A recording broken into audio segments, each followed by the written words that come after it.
Hello বন্ধুরা, আজ আমি বানাবো শোল মাছের মাথা দিয়ে কচুর শাক। প্রথমে শোল মাছের মাথাটাকে আমি লবণ হলুদ মাখিয়ে নিয়েছি। এখানে আমি কচুর শাকটাকে একটু ভাপ দিয়ে নিয়েছি, আর এখানে রেখেছি কাঁচা লঙ্কা। কড়াইটা বসিয়ে দিয়েছি, কড়াইটা গরম হয়ে গেছে। দিয়ে দেব পরিমাণ মতো সরিষার তেল। তেলটা গরম হয়ে গেলে মাথাটাকে আমি ভেজে নেব। মাথাটা ভেজে তুলে নিয়েছি।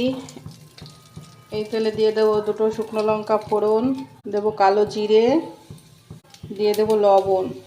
এবার কাঁচা লঙ্কাটা ছেড়ে দেবো তেলের পরে। এবার দিয়ে দেবো হলুদটাকে দিয়ে মিশিয়ে নেব। সেদ্ধ করা কচুর শাকটা এবার দিয়ে দেবো।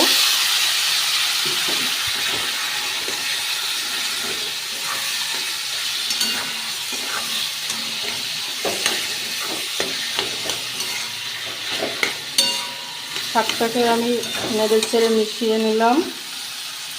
ভেজে রাখা মাছের মাথাটা দিয়ে দেব, দিয়ে এটাকে ভালো করে একটু ভেঙে মিশিয়ে দেব, দিয়ে কিছুক্ষণ জাল দিয়ে নেব। মাছের মাথাটাকে দিয়ে আমি নেড়ে ছেড়ে ভালো করে মিশিয়ে নিয়েছি। এর মধ্যে দিয়ে দেব স্বাদ মতো চিনি, দিয়ে ভালো করে নেড়ে ছেড়ে মিশিয়ে নামিয়ে দেব। রেডি হয়ে গেছে, মাখো মাখো। আবার নামিয়ে দেব।